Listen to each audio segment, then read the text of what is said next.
আপনারা কারা কারা একা একা যখন নামাজ পড়েন, নফল হোক সুন্নত হোক বা ফরজ হোক, যখন নামাজ পড়েন প্রায় রাকাতে সূরা কুল হুয়াল্লাহ পড়েন কারা কারা? একটু হাত তোলেন তো। আচ্ছা, হাত নামান। খুশি হয়ে হাত তুলছেন, মনে করছেন প্রশংসা পাবেন। প্রশংসা না, বরং একটা বদনাম পাওয়ার ভয় আছে। সূরা ইখলাস, এটাকে আমরা সাধারণত কুল হুয়াল্লাহ সূরা বলি, তাই না? ইখলাস মানেটা কি? আমরা যেহেতু এই সূরাগুলো নামাজের মধ্যে সবচেয়ে বেশি পাঠ করি, ঠিক না বেঠিক?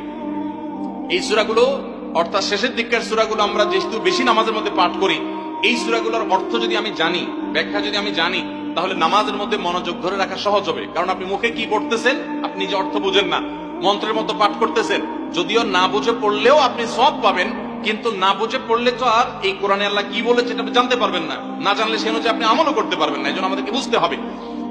এজন্য সূরা ইখলাস সম্পর্কে আমরা জানি। ইখলাস এই সূরার নাম, সূরার নাম হলো সূরাতুল ইখলাস বা ইখলাসের সূরা। ইখলাস শব্দের একটা অর্থ হলো পিওর করা, খাঁটি করা। তার মানে আমাদের ইবাদতটা শুধু আল্লাহর জন্য হবে, খাঁটি হবে, এখানে কোনো ভেজাল অন্য কারোর জন্য সেটা হবে না। আমাদের দোয়াগুলো সব শুধু আল্লাহর জন্য হবে, খাঁটি এবং ফ্রেশ ভাবে আল্লাহর জন্য নিবেদন করবো, সাথে আর কারোর সেখানে শরীক করবো না। এই জন্য এই সূরার নাম ইখলাস। যে এই সূরার মধ্যে আল্লাহর ইবাদত, একত্ববাদ, তাওহীদ, এটাকে খাঁটি করবার নির্দেশ দেওয়া হয়েছে। আল্লাহর কোনো শরীক নাই, এই জন্য এটাকে সূরা ইখলাস বলা হয়েছে, খাঁটি করার সূরা, ঈমানকে বিশুদ্ধ করা, তাওহীদকে ঠিক করার সূরা। একইভাবে ইখলাসের আরো বিভিন্ন অর্থ এবং বিভিন্ন ব্যাখ্যা আছে, আমরা শুধু এইটুকু বলি। এরপর আসা যাক সূরা কুল হুয়াল্লাহ। কেন আল্লাহ তাআলা এই সূরাটা নাজিল করলেন? কোরআনে কারীমের বিভিন্ন সূরা, বিভিন্ন আয়াত নাজিলের প্রেক্ষাপট আছে, যেটাকে শানে নুজুল বলা হয়। কেন এই সূরা আল্লাহ তাআলা আমাদেরকে দিয়েছেন?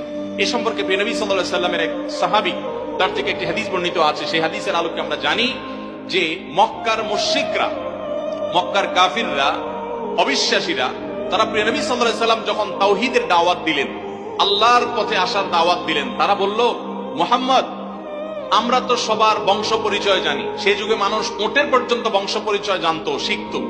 তো নবী সাল্লাল্লাহু আলাইহি সাল্লামকে তারা জিজ্ঞাসা করেছে, মুহাম্মদ, তোমার যে আল্লাহর কথা বলো, ঈমান আনার জন্য বলো, তোমার আল্লাহর বংশ পরিচয়টা একটু আমাদেরকে জানাও। মক্কার মুশরিকদের এরকম হাস্যকর দাবি শোনার পর প্রিয় নবী সাল্লাল্লাহু আলাইহি সাল্লামের প্রতি আল্লাহ তাআলা এই সূরা নাজিল করে তাদের এই প্রশ্নটা যে অবান্তর, আল্লাহ তাআলার যে কোনো বংশ পরিচয় নাই, আল্লাহর যে কোনো জন্মদাতা নাই, তিনি যে কোনো জন্মদাতার মুখাপেক্ষী নন, সে বিষয়টাকে আল্লাহ তাআলা বিশদভাবে এই সূরাতে বিবৃত করেছেন, বর্ণনা দিয়েছেন। এই জন্য ওই প্রেক্ষিতে এই সূরাটা নাজিল হয়েছে। কোন কোন উলামায়ে কেরাম, কোন কোন মুফাসসিরগণ অবশ্য ভিন্ন আরো একাধিক কথা বলেছেন, তবে এটি সবচেয়ে প্রসিদ্ধ এবং বেশিরভাগ মুফাসসিরদের মত এটি যে সূরা ইখলাস, কুল হুয়াল্লাহ সূরা নাজিল হয়েছে মক্কার মুশরিকরা প্রিয় নবী সাল্লাল্লাহু আলাইহি সাল্লামের কাছে আল্লাহর বংশ পরিচয় জানতে চাওয়ার মতো মূর্খতাসুলভ প্রশ্ন করেছে। সেই প্রশ্নের জবাবে এই সূরায় আল্লাহ রাব্বুল আলামিন বিস্তারিত বিবরণ দিয়েছেন। এবার আসুন আমরা এই সূরায় কি বলেছেন আল্লাহ রাব্বুল আলামিন সে বিষয়ে জানবো, এবং সেই সাথে এই সূরাটার বিশেষ ফজিলত আছে। সূরা ইখলাসের আবার স্পেশাল ফজিলত আছে, কি সেটা আমরা জানবো ইনশাআল্লাহ তাআলা। আমরা প্রথমে আসুন সূরার অর্থ আমরা জেনে নেই। কুল হুয়াল্লাহু আহাদ। আমার সাথে সাথে আপনারা বলুন, কুল হুয়াল্লাহু আহাদ, আল্লাহুস সামাদ, লাম ইয়ালিদ ওয়া লাম ইউলাদ ওয়া লাম ইয়াকুল লাহু কুফুয়ান আহাদ। কুল হুয়াল্লাহু আহাদের অর্থ হলো বলুন। কুল মানে বলুন। এই কুলটা বড় কাফের কুল। আমরা অনেকে কয় রস্যকার কুল ও কুল, বড়ই লিখতে যে কুল লিখি আমরা ওইরকম বলি। এই কাফটা ভেতর থেকে আসবে। কুল কুল কুল বললে তার অর্থ হবে বলো।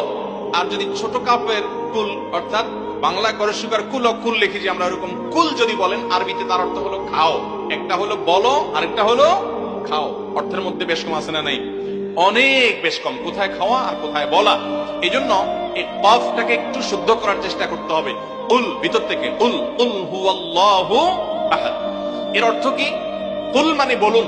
আল্লাহ তাআলা তার রাসূলকে বলছেন, হে রাসূল, আপনার ভেতরে যে বিশ্বাস আছে তাওহীদের প্রতি, সেই বিশ্বাসকে প্রকাশ করে বলুন, হুয়াল্লাহু, হুয়া মানে তিনি, আল্লাহ মানে তো আল্লাহ, বলুন যে তিনি আল্লাহ, আহাদ মানে একক, অদ্বিতীয়, তার কোনো শরীক নাই, তার কোনো অংশীদার নাই, তিনি একক।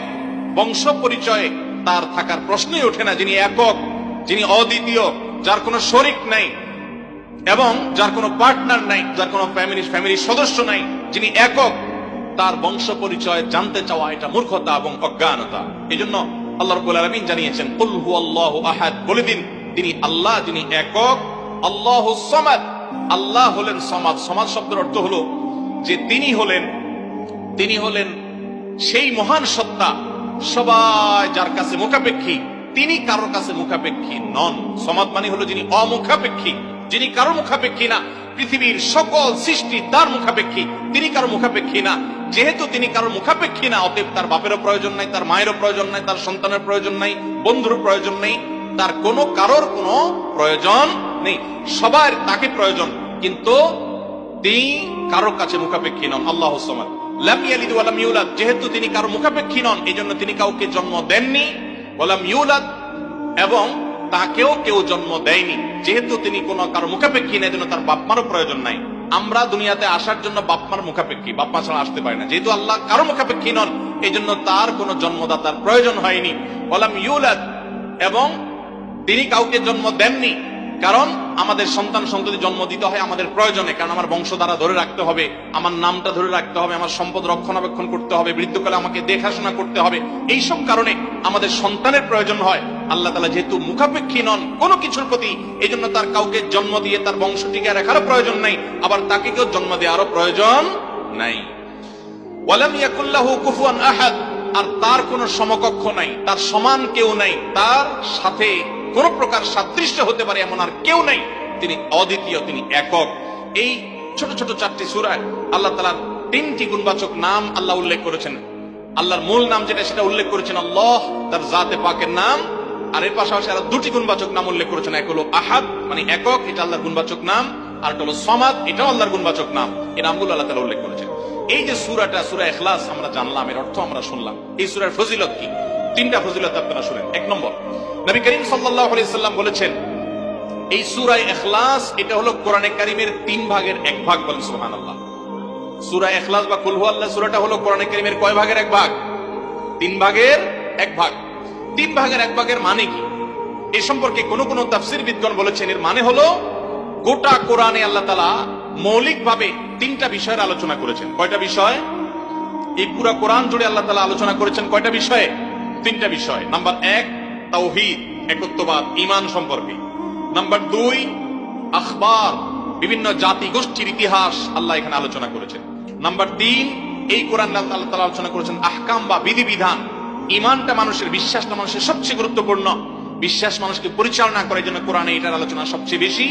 এরপর ইতিহাসের আলোচনা মানুষের অনেক বেশি প্রয়োজন শিক্ষা গ্রহণ করবার জন্য পূর্বের ঘটনাবলী থেকে, সেজন্য সেগুলোও আছে। আর 3 নম্বর বিধিবিধান, মানুষ কিভাবে চললে কোন দিকে গেলে লাভ হবে, কোথায় গেলে ক্ষতি হবে, সে হালাল হারামের বিবরণ কোরআনে আছে। 3টা বিষয়ের আলোচনার মধ্যে একটা হলো তাওহীদ বা ঈমান। এই সূরা ইখলাস এমন একটা সূরা কোরআনের, এই একটা সূরাতে পুরা সূরার 4টা আয়াতের সবগুলো আয়াতে শুধু ঈমান সম্পর্কে, শুধু আল্লাহর জাত সম্পর্কে বলা আছে। বলে সুবহানাল্লাহ।